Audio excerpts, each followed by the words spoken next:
प्रदेश के समस्त याची भाई और बहनों को जय हिंद। मित्रों, प्रदेश के अलग अलग जिलों से लगातार फोन आ रहा है। उनकी जो पीड़ा है, समस्या है, वो असहनीय है। आज पुनः विवश होना पड़ा, मजबूर होना पड़ा एक बार फिर ऑडियो करने पर।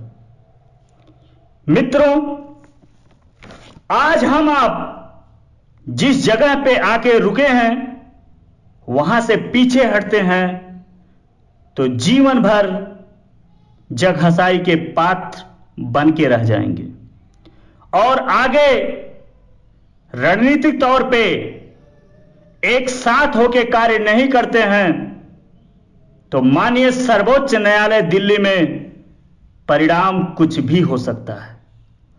इसलिए मैं आप लोगों से कहना चाहता हूं, जस अपजस परिणाम ईश्वर के हाथ में है।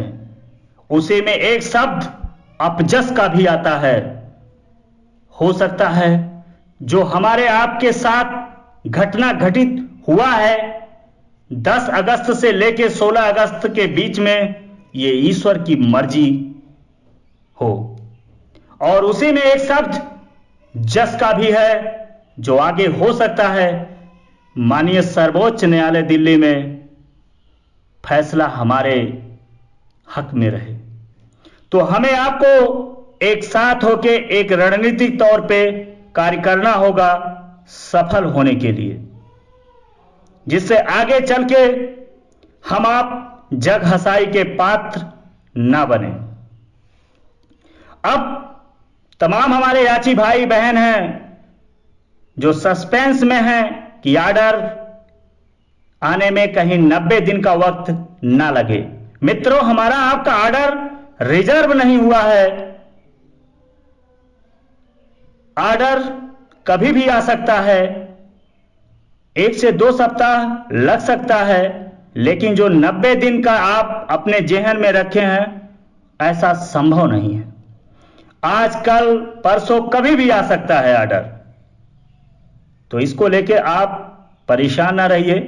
आज शाम तक जानकारी जुटाने की कोशिश करूंगा।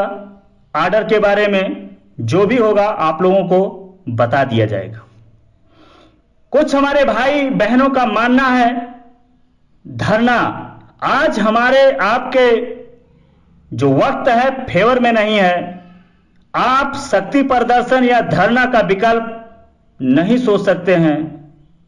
इसलिए आपसे यही निवेदन है, वक्त आने दीजिए। धरना या शक्ति प्रदर्शन से हटके लीगल तरीके से अनुमति लेके अनशन पे जरूर बैठा जाएगा माननीय सर्वोच्च न्यायालय दिल्ली में रिट एक्सेप्ट होने के बाद।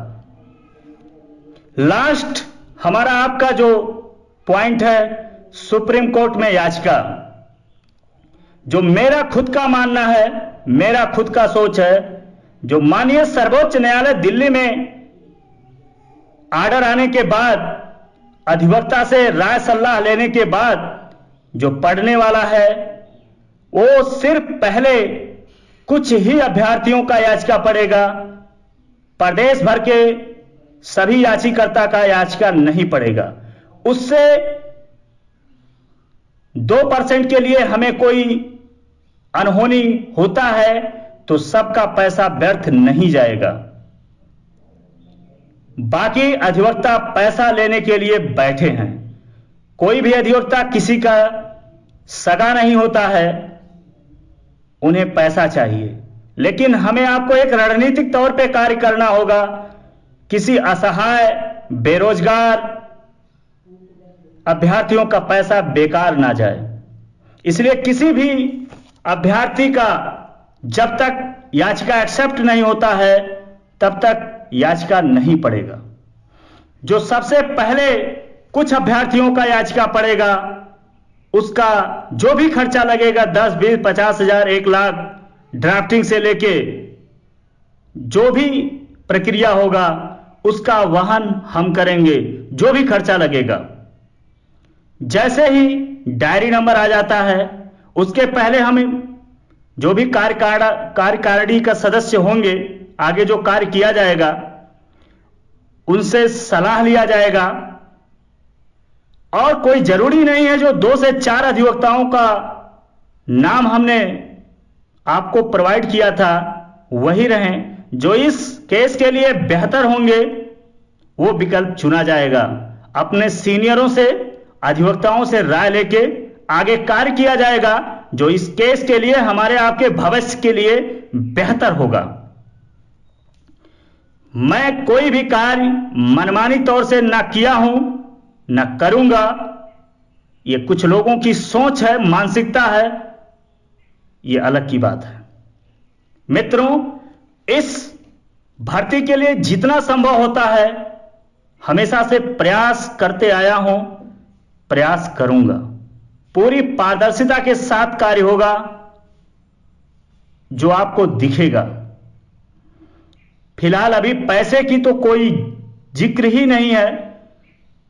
जो पहला याचिका पड़ेगा उसका जो भी खर्चा लगेगा मैं खुद वहन करूंगा।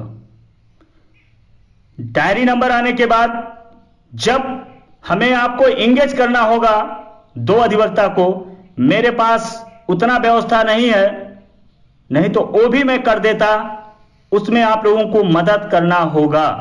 जब अधिवक्ता इंगेज किया जाएगा तो सार्वजनिक रूप से सदस्य के काफी लोग वहां सामने रहेंगे। जितना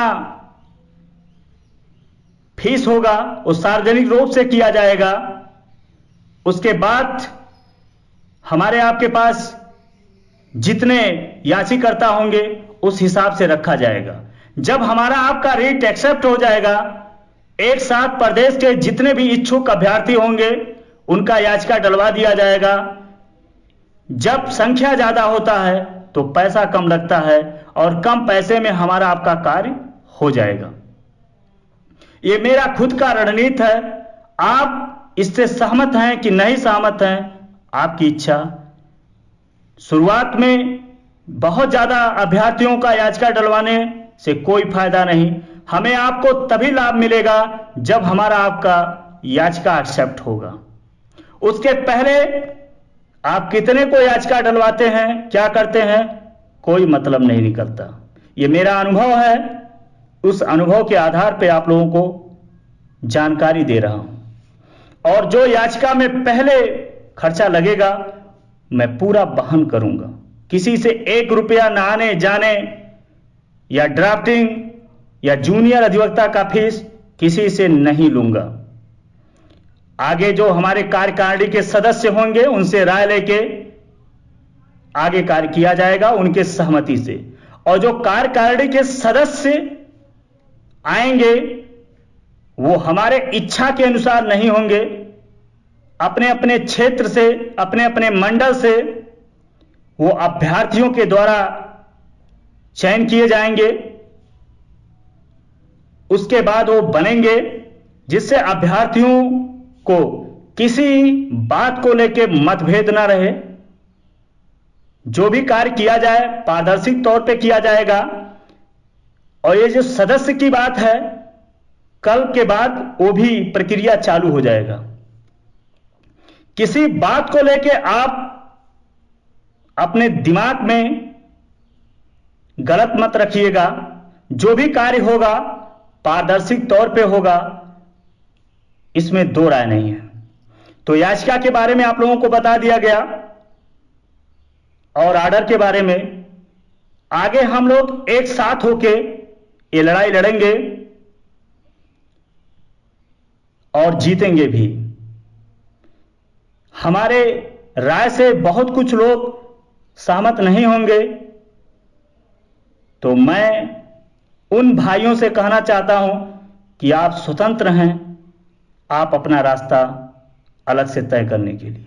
मैं किसी को इंटरफेयर नहीं करूंगा, लेकिन मेरा प्रदेश भर के सभी याची भाई और बहनों से यही निवेदन है कि ये क्या हुआ 1 सप्ताह में, क्या नहीं हुआ, उसे ईश्वर की मर्जी समझ के भूल जाना और आगे एक नई ऊर्जा और एकत्रित होकर कार्य करना होगा।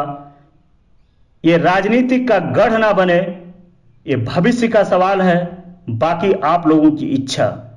जय हिंद, जय भारत।